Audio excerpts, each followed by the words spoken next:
Des maths à des maths, mes chers auditeurs. Alors, avant de publier donc, cette interview de présentation du président du Parti national breton, que je suis, évidemment, je souhaitais faire un petit retour en post-prod et donc en introduction sur les calomnies dont j'ai fait l'objet depuis le 16 octobre 2024, donc date à laquelle est sortie une publication particulièrement injurieuse et mensongère de Alain Le Cloarec, l'ancien président du groupuscule marxiste Douar Afankiz, sur mon compte, repris par la suite, quoique avec plus de prudence, par tous les médias de gauche et d'extrême gauche, notamment français. On pense entre autres à Mediapart et à Street Press, qui sont donc des médias de gauche française. Donc, outre l'ironie de voir la gauche soi-disant indépendantiste bretonne marcher main dans la main avec la gauche française pour nous salir et nous conspuer, eh bien, il est toujours utile de rappeler que la grande majorité de ce qui a été raconté sur moi dans les médias gauchistes n'est tout simplement que pure invention, brodée sur une page LinkedIn qui n'a pas été mise à jour depuis plus de 5 ans.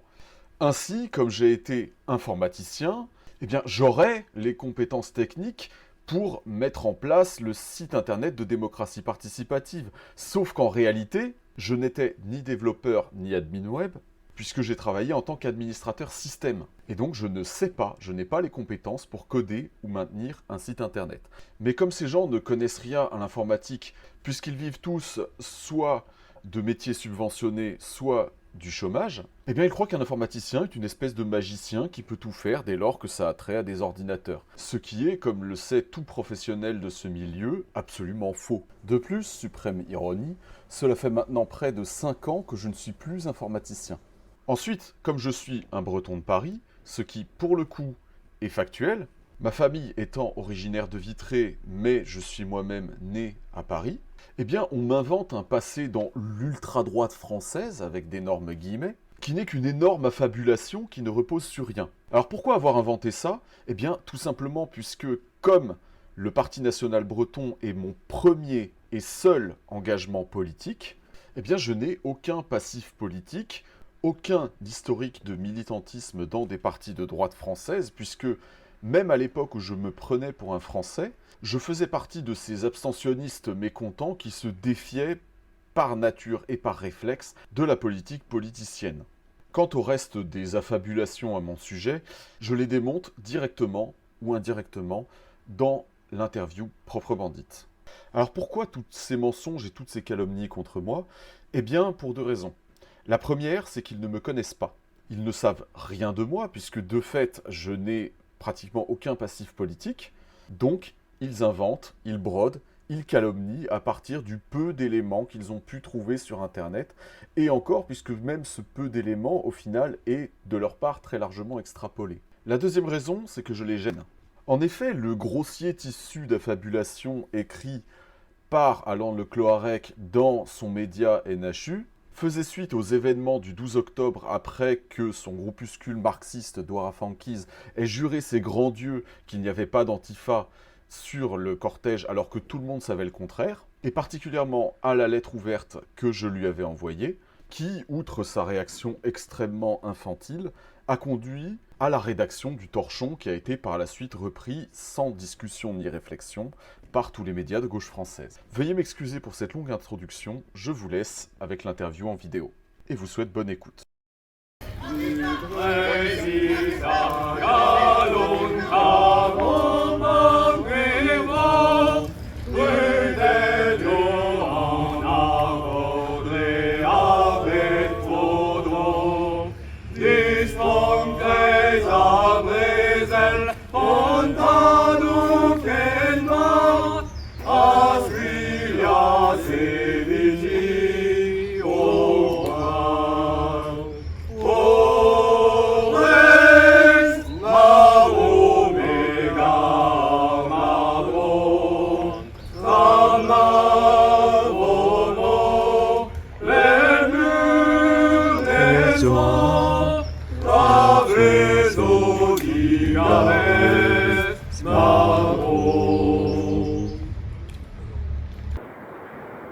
Bonjour, est-ce que vous pouvez vous présenter? Bien sûr.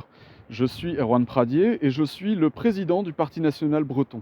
Certains d'entre vous m'avaient peut-être déjà vu puisque j'ai donné récemment une interview pour Canal Algérie. C'est donc on pourrait dire ma deuxième apparition publique. Merci beaucoup d'ailleurs de m'avoir accordé cette interview et de jouer le jeu de cette présentation face à face.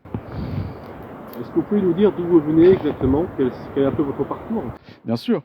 Alors, je suis un Breton de Paris, puisqu'effectivement, beaucoup de rumeurs ont couru sur mon compte, notamment alimenté par un certain nombre de médias et de groupuscules d'extrême gauche. Certaines sont vraies, beaucoup sont fausses. En l'occurrence, ce qui est vrai, c'est que je suis effectivement un Breton de Paris. Je suis né à Paris, mais ma famille est originaire de Vitré, donc non loin de la frontière franco-bretonne, dans ce pays de châteaux. Superbe château d'ailleurs, soit dit en passant, à Vitré. Donc je dois énormément à mes parents dans mon parcours humain au sens général, hein, pas que nationaliste. Et d'ailleurs, si jamais ils tombent sur cette vidéo, je tiens à leur faire savoir que je leur dois énormément, qu'ils m'ont énormément donné, que ce sont des personnes absolument formidables. Pendant 20 ans, je me suis pris pour un Français, hein. J'ai vécu à Paris, donc je ne me suis pas spécialement posé de questions. Et en fait, la question, j'ai commencé à me la poser quand j'ai été exposé à la musique de d'Anar Braz, donc et en particulier son album «L'héritage des Celtes», qui a résonné chez moi, en fait, qui m'a amené à me poser des questions en termes d'identité, en termes de langue aussi, tous les niveaux, en termes de fraternité interceltique aussi. Et par la suite, donc, je me suis formé à la langue bretonne et à la culture bretonne à la Mission bretonne de Paris, donc dans laquelle j'y ai passé plusieurs années, et membre que je salue également avec une chaleureuse fraternité. Par la suite, donc j'ai poursuivi mon interrogation à mesure que j'apprenais le breton, et j'ai fini par m'interroger également sur l'histoire de la Bretagne. Et c'est là que j'ai été exposé aux écrits du docteur Louis Mélènec, donc notamment l'auteur du Livre bleu de la Bretagne, et qui a sorti récemment un nouvel ouvrage sur l'annexion forcée de la Bretagne à la France. Donc c'est cette série d'influences, en fait, donc d'influences musicales, d'influences linguistiques, d'influences historiques et de droit, en fait, de justice, m'ont façonné moralement et intellectuellement. En termes de façonnage moral et intellectuel, je tiens également à ajouter que je suis un catholique, fervent catholique, ce qui a fortement, bien entendu, façonné, influencé mon parcours, puisque le catholicisme véritable est un catholicisme des nations, un catholicisme qui fait vivre dans une nation donnée la foi, mais aussi fait vivre la nation dans la foi. Donc en fait, en tant que catholique, il était naturel que je devienne nationaliste. J'ai fréquenté pendant quelques années l'église catholique grecque orientale de Saint-Julien-le-Pauvre, donc constituée de beaucoup de catholiques orientaux, grecs, libanais et syriaques, que je salue également avec chaleur et fraternité. Et donc ça a été la conjonction, en fait, de tout ce bagage spirituel, catholique, historique, musical aussi, parce que je suis musicien et chanteur, et donc linguistique également, qui m'ont amené à m'interroger, en fait, sur le mouvement breton, à m'interroger sur mon identité, et finalement à m'engager dans le mouvement breton. Alors pourquoi en particulier cet engagement dans le Parti national breton? La raison en est assez simple, c'est qu'à l'origine, au moment où j'ai commencé à m'interroger et à m'engager dans le mouvement breton, il n'y avait rien d'autre. Il m'était absolument abhorrent de rejoindre un groupe ou un mouvement gauchiste. Ça sera absolument inacceptable, puisque le marxisme est fondamentalement anticatholique, et donc pour moi, et en plus antinational, donc pour moi ce serait une aberration totale. Et le parti breton, pour les membres duquel j'ai une certaine affection, malheureusement ne répond pas à ces critères d'exigence nationale et nationaliste que porte le Parti national breton. J'ai donc découvert le Parti national breton par voie d'affichage au début de l'année 2022, et je l'ai rejoint en mai 2022. Alors, j'ai été nommé assez rapidement responsable territorial du pays Goëlo, et puis amené donc à prendre la présidence du Parti national breton pour finalement me montrer donc à visage découvert devant la population bretonne. Quels sont les objectifs à moyen et court terme du Parti national breton? Alors, l'objectif à court terme, c'est de nous faire connaître de l'ensemble des Bretons, mais aussi de faire connaître à l'ensemble des Bretons leur âme bretonne. Il y a encore, malgré le rouleau compresseur de l'occupation française, un fort terreau national et nationaliste en Bretagne, qui s'exprime encore pour le moment malheureusement de façon sporadique. Nous, notre travail en tant que parti politique, c'est d'éveiller ces consciences et de faire comprendre que ce qui est sporadique, épisodique, épidermique, n'est en réalité que l'expression de quelque chose de profond, de réel et de concret qui touche l'ensemble de la population bretonne, à savoir, nous sommes bretons, nous ne sommes pas français, nous sommes une nation, et c'est pour cela que nous avons tous les traits d'une nation. Et en fait, nous voulons véritablement éveiller les Bretons à la dimension nationale de leur pays. Alors, on a entendu un petit peu parler de vous lors de votre journée d'action à Pontivy, qui devait être interdite, il y avait un arrêté d'interdiction de la mairie. Que s'est-il passé exactement? Eh bien, il y a une vidéo sur la chaîne du Marvailleur qui fait un retour sur cet événement, sur cet épisode.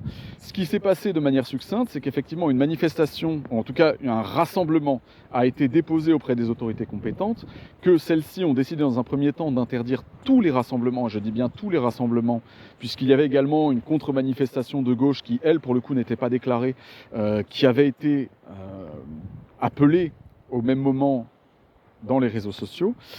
Et donc cet arrêté, cette décision d'interdiction a été cassée en référé liberté et nous avons pu nous joindre, donc organiser, prendre la parole au cours de ce rassemblement, donc devant la population, devant également l'extrême gauche en furie qui était venue bien tenter de provoquer des violences, parce qu'il faut le dire. Il faut bien comprendre que nous sommes un parti légal et légaliste, c'est-à-dire que nous voulons d'abord et avant tout privilégier, à l'exclusion de tout autre, les moyens d'action légale. Et donc, en particulier, nous jouons le jeu des déclarations en préfecture, des rassemblements. Nous ne voulons pas et ne serons pas fauteurs de troubles et de violences. Par contre, il est certain que nous en serons la cible, puisqu'il y a des gens, que ce soit en Bretagne ou en dehors de la Bretagne, qui nous haïssent, qui nous haïssent profondément. Certains se prétendent même indépendantistes, et pourtant ils nous haïssent, ce qui est quand même étrange. À minima, ils pourraient se contenter d'une ignorance polie, mais pour une raison que nous comprenons tous très bien, ils ne peuvent pas ne faire autrement que nous haïr. D'ailleurs, vous avez mentionné un petit peu plus tôt que beaucoup de choses ont été dites sur nous, non seulement à Pontivy, mais aussi avant. Je voudrais revenir dessus. Alors en effet, mon nom a fuité pour la première fois dans la presse en octobre 2024, suite à la manifestation de Bretagne Réunie à laquelle nous avions fait, en tant que parti, notre première apparition publique. Donc il est important de comprendre que ces textes ont été écrits par des petits plumitifs d'extrême gauche, pardonnez mon expression, qui cherchent à nous salir par tous les moyens. Et pour cela, ils n'ont pas hésité à employer les termes les plus moqueurs et les plus insultants, que ce soit à mon égard en tant que personne, qu'à l'égard du Parti national breton. En particulier, donc en nous traitant de manière récurrente de divers épithètes tels que néo-nazis, extrême droite, etc. Donc, je le redis encore une fois, le Parti national breton n'est un parti qui n'est ni antisémite, ni néo-nazi, et vous ne trouverez jamais rien dans notre programme ou dans notre publication, jamais rien dans notre programme ou dans nos publications qui ferait état d'un programme antisémite ou hitlérien, que ça soit extrêmement clair. Et d'ailleurs, de fait, ces mensonges émis à l'origine par le président ou ancien président du groupuscule marxiste Douar Afankiz ont été ensuite repris sans vérification dans tous les médias d'extrême gauche, qu'il s'agisse de Mediapart, de Street Press, etc. Et encore une fois, je le redis, ce sont des mensonges. Et qu'il soit extrêmement clair que si jamais ces personnes s'avisent de m'accuser encore nommément de nazisme ou d'antisémitisme, que je n'hésiterai pas un seul instant à les attaquer en justice, en diffamation, pour obtenir réparation. Vous avez fait un petit peu le buzz dernièrement avec votre entretien avec la télévision algérienne. Est-ce que vous pouvez un peu revenir là-dessus, s'il vous plaît? Absolument. Eh bien, je suis le premier surpris, à vrai dire, par la tempête médiatique que cette intervention a déclenchée, même si rétrospectivement, je ne devrais pas l'être tant que ça. Donc effectivement, à l'origine, c'était pour moi une opportunité de m'exprimer publiquement pour la première fois auprès d'un média qui a eu la grande amabilité de nous tendre un micro. Alors, je rappelle, bien entendu, que nous sommes un parti politique et donc en particulier, nous répondons aux sollicitations des médias, d'où qu'ils viennent, et sans présumer de leurs idées ou de leurs pensées ou quoi que ce soit. Ils ont eu l'amabilité de me tendre un micro, de me demander de décrire la situation en Bretagne de manière succincte, et notamment en ce qui concerne la langue bretonne. Et donc, fort logiquement, je leur ai répondu. Donc remarquablement, ça a déclenché un tollé, non seulement dans les médias français, mais aussi d'ailleurs remarquablement dans les médias marocains, de manière assez intéressante. Les Français, par ailleurs, d'ailleurs, non seulement chez les Français, mais chez aussi un certain nombre de Bretons conditionnés à penser comme des Français, malheureusement, parce que la colonisation n'est pas que physique et économique, elle est aussi mentale en ce qui nous concerne, et beaucoup de Bretons, malheureusement, à l'heure actuelle, en font encore les frais.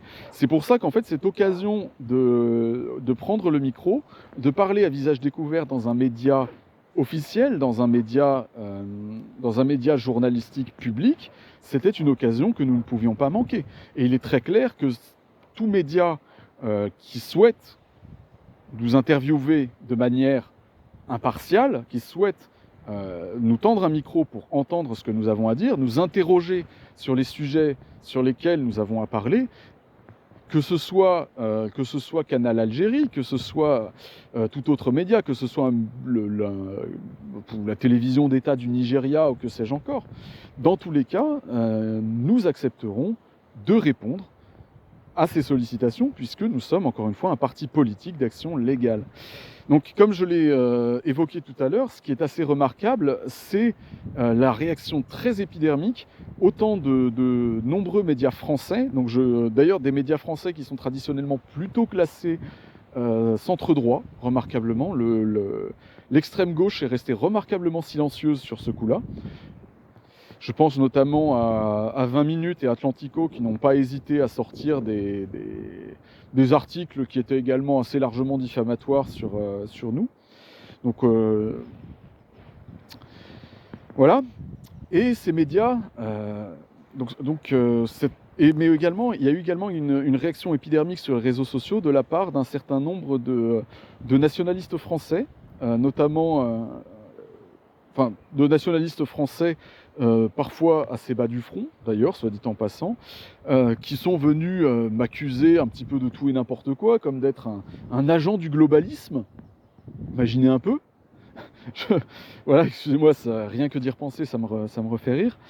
Donc vraiment une tempête médiatique assez remarquable, mais également un soutien. On a pu observer un soutien, notamment d'un certain nombre de Bretons, qui effectivement sont venus apporter leur soutien au fait que nous parlions haut et fort, à ce que nous disions haut et fort ce que beaucoup pensent tout bas, mais également à l'international, en particulier en Algérie, où nous avons eu des soutiens, encore une fois sur les réseaux sociaux notamment, d'un certain nombre d'Algériens qui sont venus affirmer leur soutien à la Bretagne. Et pour nous, c'est une chance exceptionnelle, puisque c'est une occasion d'internationaliser la question bretonne, et en particulier d'internationaliser la question de notre nation. Et voilà, je ne vais pas faire le naïf, je ne vais pas faire l'idiot. Ça a été, en ce qui nous concerne, ça a été une réussite totale au regard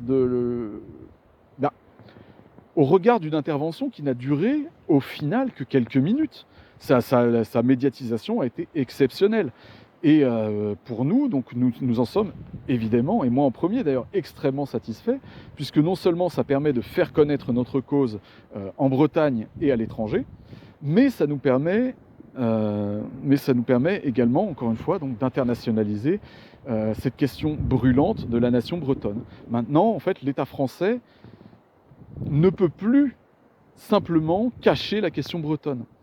Et d'ailleurs, la réaction très violente, encore une fois, des médias français montre que cette simple intervention, ce simple rappel des faits, eh bien, ont été, on pourrait dire, une balle en plein cœur du jacobinisme français, si vous voulez bien me passer l'expression. C'est que le jacobinisme français, représenté en l'occurrence par ces médias, ne peut pas accepter un discours selon lequel la France est encore aujourd'hui un État colonialiste et qu'il colonise en particulier ses voisins européens, qu'il les met en coupe réglée sur le plan économique, qu'il les force en fait à parler le français. D'ailleurs, le simple fait que je m'adresse aujourd'hui en ce moment en français et non en breton à cet auditoire, en fait, n'est qu'une marque de cette colonisation, fondamentalement. Même s'il s'agit aussi, bien évidemment, de toucher le plus grand nombre, puisque malheureusement, beaucoup de Bretons, à l'heure actuelle, ne parlent pas breton. Est-ce que vous avez eu un mot pour conclure? Oui, bien sûr. En fait, ma prise de présidence du Parti national breton n'est que la conclusion logique de mon parcours catholique, de mon parcours de musicien, de mon parcours de passionné d'histoire aussi. Donc, en fait, rejoindre le Parti national breton, finalement, a été quelque chose de naturel. Le Parti national breton, je le redis encore une fois, n'est pas un parti néo-nazi. Il se défie des classements d'extrême droite, d'extrême gauche, de gauche, de droite, de tout ce que vous voulez. C'est un parti qui est nationaliste breton. À titre personnel, je me définis politiquement comme national-catholique. Je suis philosophiquement aristotélicien, profondément aristotélicien, et pour cela, je continuerai à travailler à ma modeste mesure pour que la Bretagne se réveille, tout simplement. Nous sommes là pour réveiller le pays breton, pour proposer à toutes les personnes, quel que soit leur historique, quelles que soient leurs origines, quel que soit leur parcours politique, culturel ou quoi que ce soit, nous voulons leur proposer la voie d'une Bretagne nationale et indépendante. Voilà. Je vous remercie de m'avoir écouté. Bevet Breiz, Breiz Atao.